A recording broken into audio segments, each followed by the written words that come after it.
Una na lang dyan, yung love. Dyan sa 10 Commandments,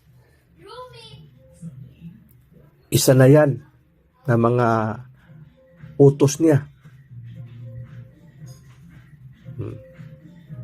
At marami pa siyang utos nandyan sa kasulatan. Ngayon,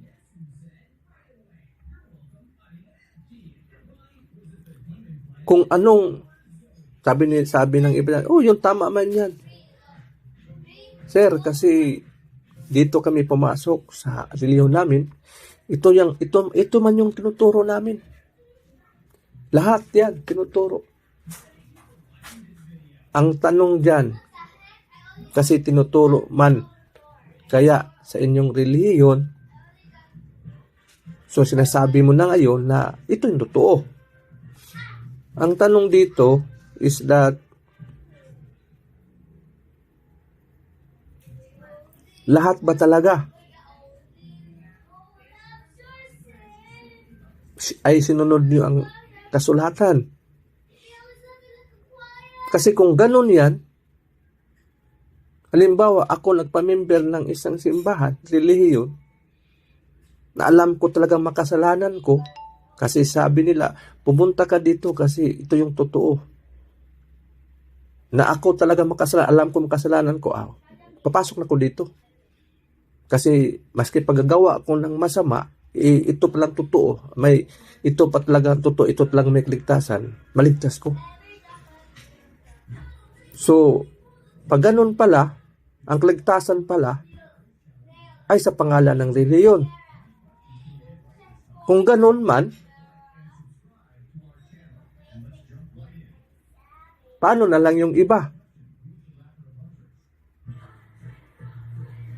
Naniniwala ni Jesus Christ, sumunod ni Jesus Christ, lahat, sinasakripisyo ang buhay niya ni Jesus Christ para masunod lang lahat. Kasi hindi siya pumasok sa reliyon na yan, hindi siya maligtas. Ngayon, ang tanong,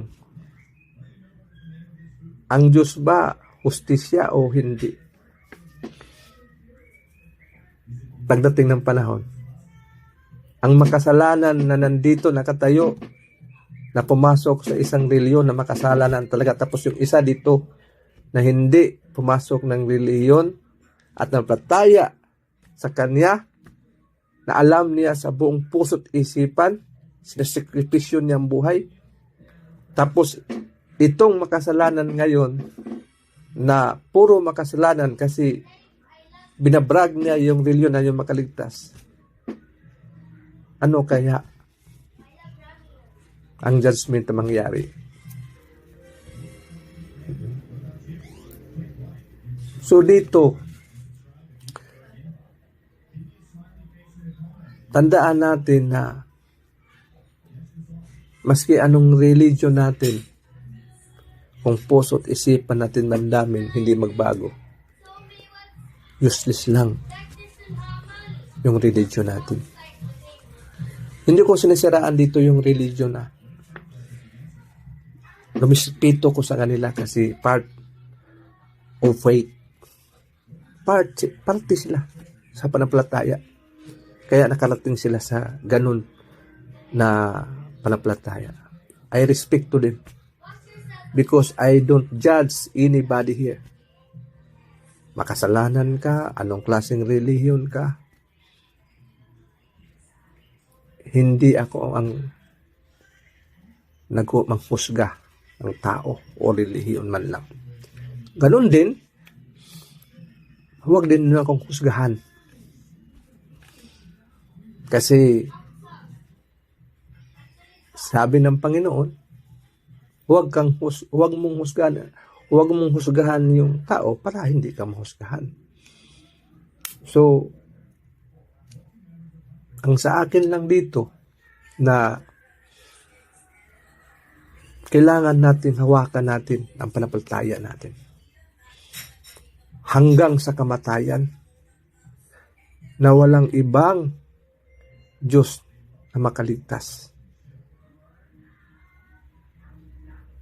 Walang iba na dapat natin hawakan natin hanggang kamatayan para magkaroon tayo ng crown of life. Mayroon yan mabasa sa Revelation 2:10. Paano tayo makarating doon sa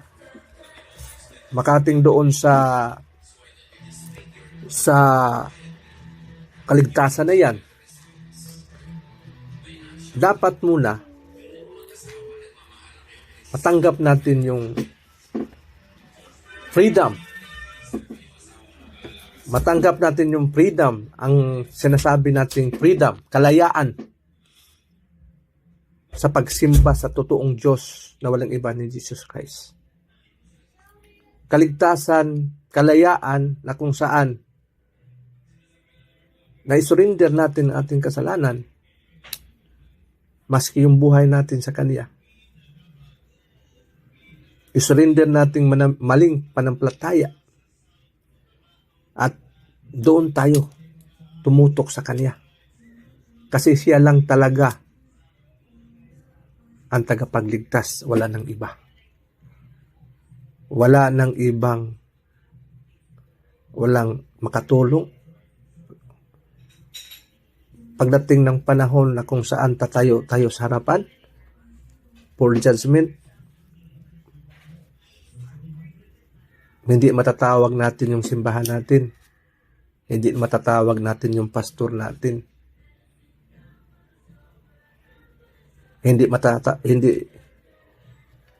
natin matatawag din yung magulang natin, kapatid natin.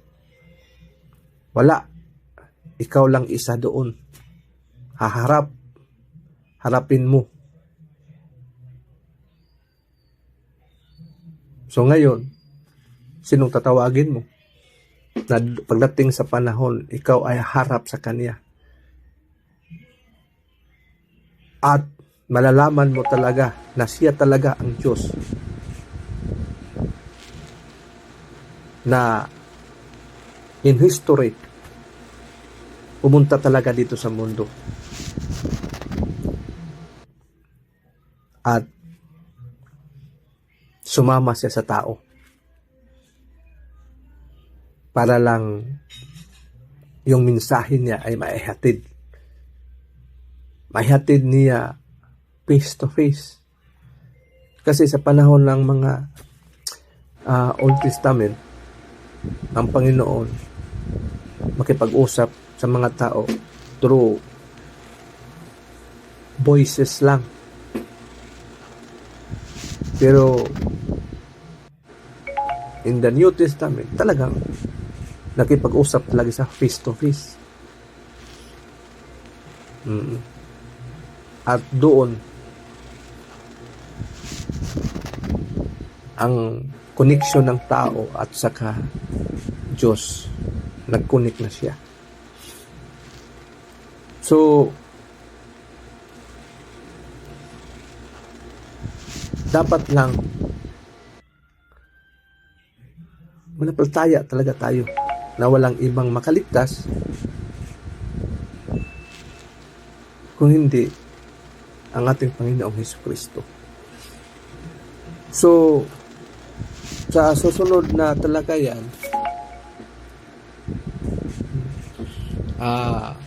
talakayin natin yung anong pagkatao ni Jesus Christ. Paano siya nagiging Panginoong Diyos? Paano siya nag-connect na siya ay isang banal na Diyos at walang ibang Diyos, siya lang. At paano siya na tinatawag na sasabi nila tao lang siya, at bakit siya pala ang yung nag-isang Diyos? So talakayin natin yan sa sunod na talakayan para bigyan natin ng clear emphasize yung And all my bawat days punto have been sa held bawat isa. in your hand. Jesus Christ of From the moment of His that I divinity wake up and Jesus Christ of till His I humanity. lay my head, Kasi dito oh, po I will sing ang conflict of belief of the na nangyari sa goodness of mga God. kapatid natin na mga Christian And all na hanggang my ngayon life you have ah, been faithful. dapat sana magsama-sama sa isang palataya, And all my but din life you have been sa so, puntong ito so dito tayo nagkahiwalay-hiwalay.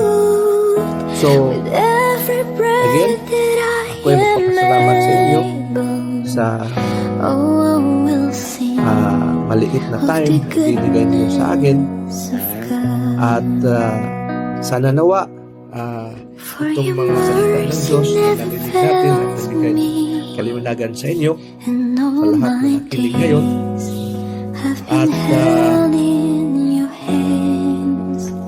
panalangin din From the natin, moment that lalo na I dito yung mga wake up na nakinig sa atin na may mga until problema I lay my at head, may mga oh, I naramdamang will problema sing of the at physical na goodness karamdaman. of God. Kapatid, huwag kang mag-alala. Pagalingin ka ng ating Life you have Diyos, been faithful. our Father, our Lord Jesus Christ. God, one Dio, one God, Jesus Christ. Life you have been so, so Maniwala ka lang. good. With every Maniwala breath ka na that I am na walang iba able, ng Diyos oh, I will sing of na the makapagbigay milagro goodness of sa lahat ng God. bagay. So ngayon, For your ito na yung mercy araw, never fails ang me, araw mo na narinig mo and yung all salita ng my Diyos days na magbigay sa have been inyo ng held kagalakan, in your hands. magbigay sa inyo ng freedom From the moment sa lahat that I ng bagay wake spiritual up until I that the Holy lay Spirit my poured upon you head, oh, I will bless you sing in your entire of family, the spiritually, physically, financially, materially, and delivered you, and all my life you have been faithful. na bigyan kayo ng kalayaan na walang iba All my sa life you palataya ng have ating been Panginoong Diyos, so ng ating Ama na si Kristo. with every breath Jesus. that I am Again, able, thank you oh, and I will sing of God the one Dio. goodness